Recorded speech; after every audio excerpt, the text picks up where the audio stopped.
Hi friends, welcome మన ఉమ్మడి వంటలు ఛానల్కి. ఈరోజు నేను చూపించబోయే రెసిపీ బిస్బిల్లాబాద్. ఇంతకుముందు ఒక రకం చేసి చూపించాము, ఇది రెండవ రకం అండి. కందిపప్పు 1, బియ్యం 2 బాగా శుభ్రంగా కడిగి 1కి 4 ఎసురు వేసుకోవాలి.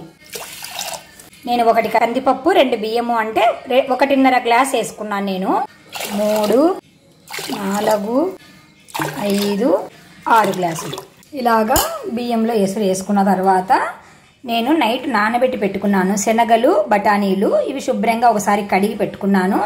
ఇందులోనే వేసేయాలి. మన ఇష్టం అండి, ఇవి ఆప్షన్లు. వేసుకుంటే చాలా బాగుంటుంది.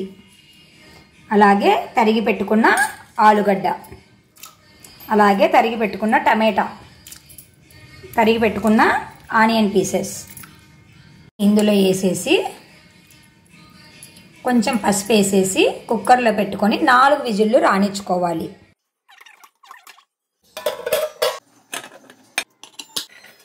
ఇవి విజిల్ వచ్చే లోపల మనం మసాలా తయారు చేసుకుందాము. ఆవిరిపోయేంత వరకు వెయిట్ చేయాలి. మీ కారానికి తగిన కారము, మసాలాకు సాల్ట్ తగినంత. నా దగ్గర పచ్చి కొబ్బరి ఉంది కాబట్టి పచ్చి కొబ్బరి ముక్కలు వేసుకుంటున్నాను, లేదంటే ఎండు కొబ్బరి కూడా వేసుకోవచ్చు. 4 లవంగాలు, అది మీ మసాలాకు బట్టి వేసుకోవచ్చు. ఎక్కువ కావాలంటే ఎక్కువ కూడా వేసుకోవచ్చు. కొద్దిగా చెక్క ఇట్లా చిన్న చిన్నగా చేసుకొని వేసుకోవాలి. మిక్సీకి పట్టేటప్పుడు బాగా మెదుగుతుంది. ఇందులోనే ఈ ఎల్లిపాయలు కూడా వేసుకోవాలి. వేసుకొని బాగా మెత్తగా మిక్సీ పట్టుకోవాలి. వీటిని ఇలాగా మెత్తగా పేస్ట్ లాగా చేసి పెట్టుకోవాలి. మనకు షాపులలో దొరుకుతాయి బిస్బిల్లాబాద్ పౌడరు, అవన్నీ నాకు నచ్చవు. నేను ఇంట్లోనే మసాలా తయారు చేసుకుంటాను. ఇందులోనే అల్లం వెల్లుల్లి పేస్ట్ వేసుకోవచ్చు, లేదు అంటే నేను ఇవి వేసాను కాబట్టి ఆఫ్ చేసుకోవచ్చు. కొంచెం నా దగ్గర అల్లం ఉంది, అది కొంచెం కచ్చాపచ్చాగా కొంచెం అట్లా కొట్టేసి వేద్దామనుకున్నాను. ఏంది ఇప్పుడు చేసి మనము కుక్కర్లో నుంచి ఇలా ఉడికింది కదా, కొంచెం వాటర్ కూడా ఉంది. ఇప్పుడు మనము ఈ మసాలా ఇదంతా వేసుకున్నప్పుడు ఈ వాటర్ అంతా కూడా తగ్గుతుంది. బాగా ఇలా గంటెతో మెత్తగా అనుకోవాలి. మనం పొంగలికి ఎలాగ అనుకుంటామో అలాగా. స్టవ్ వెలిగించుకోవాలి, పసుపు వేసుకోవాలి.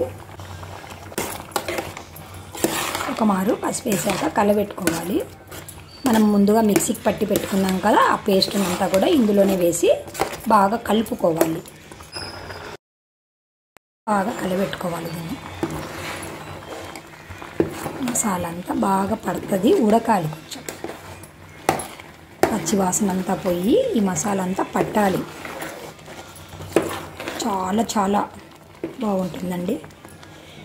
నేనైతే ఉదయం టిఫిన్కి తింటాను, మధ్యాహ్నం భోజనంలో కూడా తింటాను. చాలా ఇష్టం నాకు, చాలా టేస్టీగా ఉంటుంది ఫ్రెండ్స్. మీరు కూడా తప్పకుండా ట్రై చేసి మీకు ఎలా వచ్చిందో మాకు కామెంట్ రూపంలో తెలియచేస్తూ ఉండండి ఫ్రెండ్స్. ఇది ఉడకనివ్వండి. అంతకు లోపల మనము అల్లం ముక్కలు కట్ చేసి పెట్టుకున్నాను. ఇది ఇందాక మిక్సీ పట్టాం కదా, అదే జార్లో వేసేసి మనము మిక్సీ పట్టుకోవాలి. ఇలాగ మరీ మెత్తగా కాకుండా కొంచెం ఇలాగ పట్టుకోవాలి. దీన్ని తీసి కూడా మనము ఆ బిస్బిల్లాబాద్లో మనం అంతా వేసాం కదా, ఈ మిశ్రమంలోనే వేసేయాలి. మీ దగ్గర అల్లం వెల్లుల్లి పేస్ట్ ఉంటే అది వేసుకోండి. నేను ఎక్కువ బయటివి వాడను కదా, వాడతాను ఎప్పుడో ఒకసారి వాడతాను, బయటికి తక్కువ వాడతాను కాబట్టి నేను వేసుకున్నాను ఇంట్లోనే. వేసి ఒక మారు బాగా కలబెట్టుకోవాలి. ఇంకా కొంచెం గట్టిపడాక ఆఫ్ చేసేయాలి స్టవ్. గట్టిపడిందండి, స్టవ్ ఆఫ్ చేసేయచ్చు. స్టవ్ ఆఫ్ చేసి పోపు వేసుకోవాలి. వీటికి ఇలా మనకి ఎంత కావాలంటే అంత ఆయిల్ వేసుకోవాలండి. నేను ఒకైతే ఈ గంటతో 2 గంటలు వేసాను. ఒక హాఫ్ గంట పైన నెయ్యి వేసాను. ఇది బాగా కాగాక ఆవాలు, మినప్పప్పు, కొద్దిగా వాము, కొద్దిగా జీలకర్ర, కొంచెం శనగపప్పు ఇవంతా వేగాక ఇందులో తరిగిన కొత్తిమీరను కూడా వేసుకుంటున్నాను. వేసుకొని ఒక మారు కలబెట్టుకోవాలి. వేగాక స్టవ్ ఆపేసుకోవాలి. స్టవ్ ఆపేసుకొని ఈ పోపునంతా బిస్మిల్లాబాద్లో వేసి ఒక మారు కలబెట్టుకోవాలి. కడిగి పెట్టుకున్న కరివేపాకు కూడా వేసుకుంటున్నాను ఇందులోనే. ఈ వేడి ఉంది కదా, ఈ వేడికి ఆకులు మగ్గిపోతాయి. ఇందులోనే వేసుకొని కలబెట్టుకోవాలి. చాలా చాలా టేస్టీగా చాలా బాగుంటుందండి. తప్పకుండా మీరు ట్రై చేస్తూ ఉండండి ఫ్రెండ్స్. నేను చూపించే ఏ వంటలైనా కూడా సింపుల్గా ఉంటాయి, విటమిన్స్తో కూడుకుంటాయి. కాబట్టి తప్పకుండా ట్రై చేస్తూ మాకు కామెంట్ రూపంలో తెలియచేస్తూ ఉండండి ఫ్రెండ్స్. ఇందులో క్యారెట్ వేసుకోవచ్చు, బీన్స్ వేసుకోవచ్చు, మన దగ్గర ఏవి అవైలబుల్ ఉంటే అవి వేసుకోవచ్చు ఫ్రెండ్స్. నా దగ్గర అవి లేవని వెయ్యలేదు ఫ్రెండ్స్.